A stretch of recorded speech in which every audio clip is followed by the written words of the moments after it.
Yeah, there's 4. This is exciting. I wonder if they're going to point out which one is the Prego one. Because they do it in the groups. Good morning, everyone. How are we doing today? Woo! Well, hello. My name is Beth, and I'm one of the lead animal care specialists here at 7 Seas.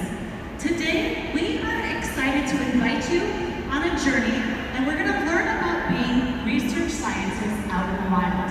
Now, our 7 dolphins here, of course, have been here for quite some time, but we are excited to share what we have learned from the dolphins here at 7 Seas, as well as what researchers are actively learning on wild dolphins. If you haven't heard, Brookfield Zoo oversees the world's longest running wild research project down in Sarasota Bay, Florida. We are so excited, like I said, to share all the fun and new information about those wild dolphins and what we've learned to compare them to our dolphins here. So without further ado, let's welcome the trainers and the dolphins of 7 Seas.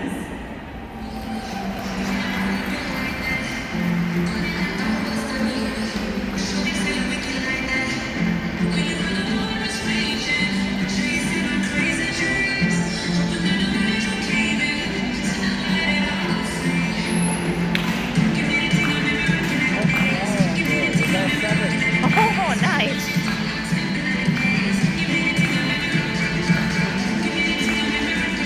Score.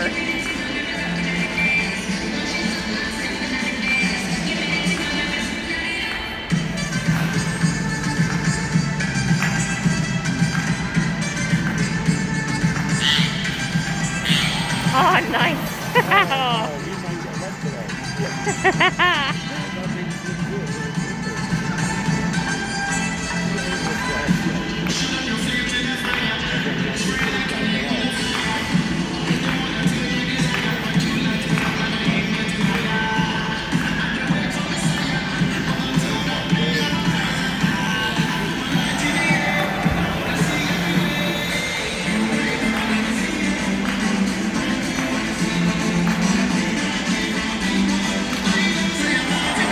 Oh, nice.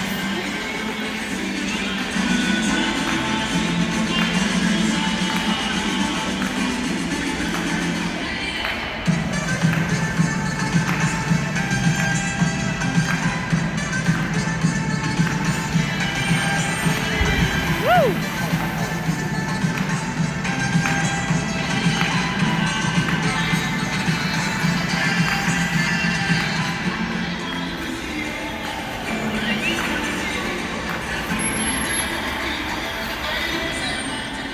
All right, well, let's hear it for the trainers and the dolphins. Woo! All right, so as I was explaining, we are inviting you to learn how to be a dolphin scientist. Now, out in the wild, scientists can have a pretty tough time identifying their subjects. And there's one really great way to identify one dolphin from another out in the wild, and that is through their dorsal fins. Just like a fingerprint, scientists have identified how those dorsal fins might look just slightly different from one another. Here at 7 Seas, because we work so closely with these animals, we have a few other ways to tell them apart as well. And I'm going to introduce you to these dolphins and give you some of those tips along the way. There may be a quiz later on, so keep your ears open. We are going to start with my friend Cameron here is spending time with Allie Dolphin. Allie is 38 years old. She's a pregnant one. Now, Allie is one of our larger females. She has some unique coloration on her sides, but what you might be able to tell is the most exciting and unique feature to her right now is that she is expectant, folks. So you might be able to see that her belly is a little bit rounder. Let's hear it for Allie and her unborn calf. Woo! Moving down the line, we have Bethany, who's spending time with Allie's good friend, Tampico. Now, Tampico is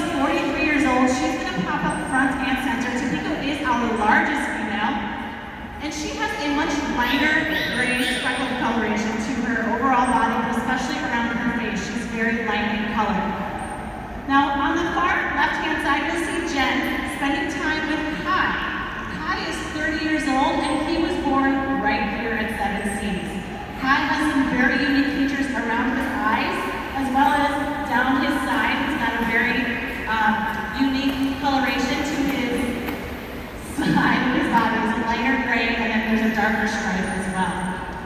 Now moving down the line, you'll see my friend Chris over here is hanging out with Spring. Spring is 22 years old. She came to us from Minnesota Zoo, and as you may know, we have spent quite a bit of time up in Minnesota. But Spring has come back here, she's giving you a little wave. Spring is the smallest dolphin of this group, but I assure you folks, she is not the smallest in personality. Now, we also have Z spending time with two of our dolphins. We've got Allison. Now focus your attention on Allison as she slides up to the far right corner. Take a look at her dorsal fin, because it's very unique. It's a lot smaller than everyone else's here. And Allison, I should mention, is 19 years old. Her big sister, Nolani, is hanging out with Lauren here, and Nolani is going to show off her dorsal fin. So try to remember what Allison's looked like. Remember I said it was the smallest? Here is Nolani at 21 years old. She is showing off her very large, impressive dorsal fin. It's kind of got a curly back edge to it. Very different from her sisters. Now last but not least, folks, we have a legend here. Z is also hanging out with Lucky Dolphin. We just celebrated his 50th birthday last year, so let's hear it for Lucky. Woo! As you can see, his size is the easiest way to tell him apart. He also has some white coloration along his dorsal fin that will help you along the way. Now, I did mention there was going to be a quiz. We're going to start this right now.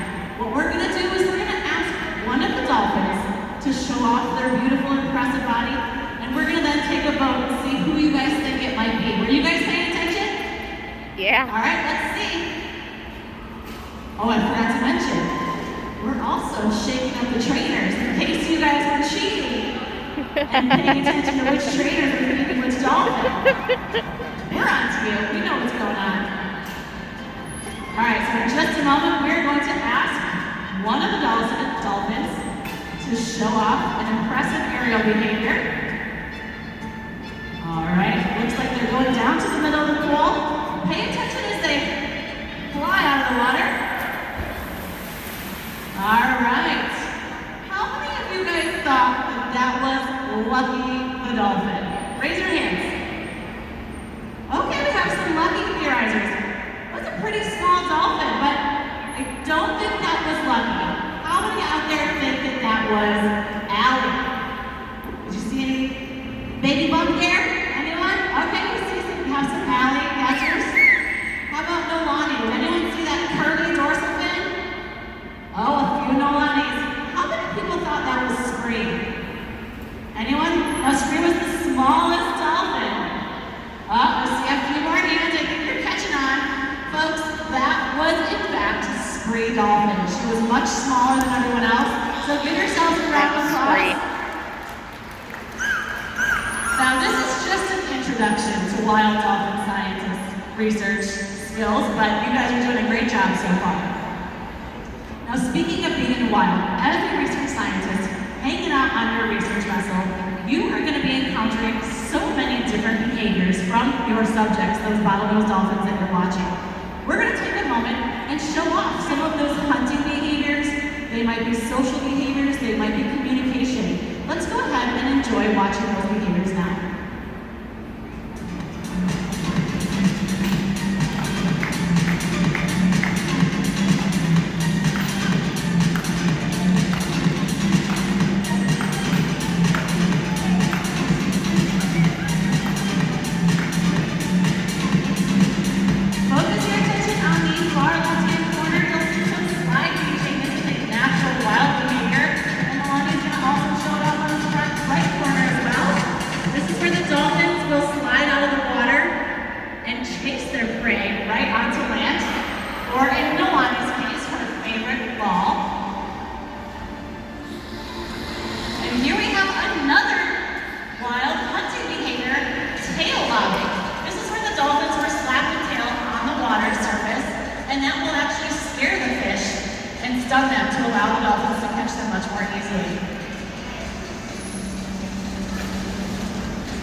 Here we have an impressive air spin that you might see from the spinner dolphin out in the wild.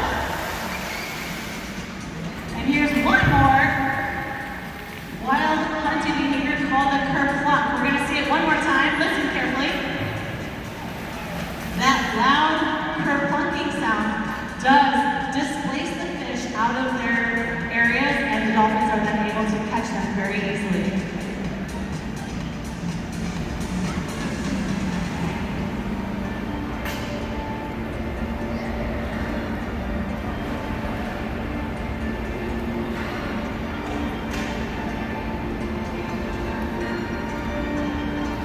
And this is a very common behavior that you might see out in the wild. That was a breach behavior, and that is what the dolphins use for a variety of reasons. They might be communicating with other dolphins, or they might just be scratching an itch. All right, folks, we're going to shift gears and show you what's been going on here at Seven Seas. One of the most important things that we do here as trainers is teach the dolphins new behaviors. This provides great stimulation and enrichment, and it also allows us to build that relationship with one another. Now, Zeke here has been spending time teaching Allison to do a behavior that we refer to as a tail walk, where she walks backwards on her tail, but in a specific location. So we're going to pay attention while Z asks Allison to go to that side wall. You'll see Haley over there is providing some direction for Allison, almost like a target would. And let's keep in mind, this is a behavior that Allison actually has done for quite some time. Looks like she's getting it, folks. That was cool.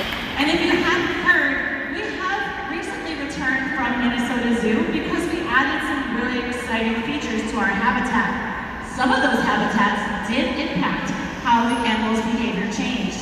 And we feel like Allison's comfort with doing that behavior because of the rock work was a little bit questionable. So she just took her a little bit of a reminding, and that's how she can do it. You can see, here's Nolani showing it off just as well. Nice job, Nolani.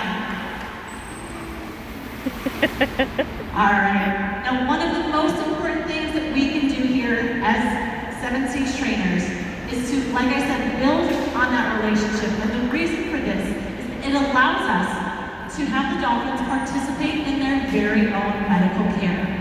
Obviously, our job is to provide the best possible health and medical welfare that we can. And so we practice every single day those medical behaviors. And you can see Spree right now is actually offering up her tail flukes to Chris. Now, for all Spree knows, I am a veterinarian, and I'm here to grab a blood sample because this is the best behavior for us to take a blood sample. But you can see Spree is very relaxed right now. She trusts Chris and me very much, and she knows that if she does behave and she does what we need her to do in order to get that sample, she's going to get a huge reward for her. Let's all give Spree a huge round of applause when she gets Bridge. Nice job, Spree. Now, some other behaviors that we can do to help care for the animals and provide that welfare are voluntary ultrasounds. Now, I mentioned that Allie is pregnant, and ultrasounds are critical for us to be able to monitor the health and welfare of the calf developing inside Allie, as well as Allie's health overall. So you'll see Lauren and Olani are practicing this very relaxed layout at the surface, but this allows the vets to come down with an ultrasound probe and take a look at both Nolani's reproductive organs, but as well we can also check out their heart, their lungs, their other organs, and we can do annual physicals on them. Here's Lucky participating just as well. And it's actually very relaxing for them. Dolphins are very tactile animals, so this is a very rewarding behavior for them, and it allows us to give them the best care possible. All right, we're gonna shift gears back to being in the wild. You guys got a glimpse of some of those wild behaviors you might see dolphins do. But let's not forget, there are other animals out in the ocean that might get in the way of your research. You might see some sea turtles, lots of fish, lots of seabirds. There's one other animal that often gets confused. We're gonna give you some hints. Go ahead and shout it out if you think you know what this animal is. I don't hear any guesses. Does this Shark. help? Shark. How about Dolphins and sharks are very commonly mistaken for one another, and that's because they have that very similar triangular-shaped dorsal fin. But I've got good news for you, research scientists. We know how to tell them apart, and we're going to teach you how. So dolphins are mammals, and they move their tails in an up and down motion anytime they're swimming, and they're going to show that off right now. Upside down, right side up. There you go. You see that up and down motion. That is how you know that you're looking at a dolphin. We don't have any sharks here, guys. We still don't have any sharks here. We got lots of dolphins. But sharks are fish. And just like every tiny little fish you see, they also move their tails in a side-to-side motion. But what we do have are some pretty fantastic shark impersonators. Here's Nolani giving her best bull shark impression. Let's give her a round of applause. And there is Spree showing off her incredible leopard shark. I don't know about you, but I thought for just a split second that was a real shark. All right, folks. Well, I hope that you have taken away a lot of information that you can use in the future, whether you become a dolphin scientist or not. We hope that you have found a way to care, connect, and conserve for these animals. Would you like to see them show off their stuff one more time? Let's do it.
Well, once again, folks, we really hope you had a great time today and enjoy the rest of your day here at Brookfield Zoo Chicago. Have a great day, everyone.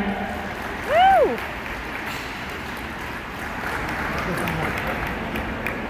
Folks, please take your time coming down from the bleachers as the dolphins may have splashed, creating some slippery spots.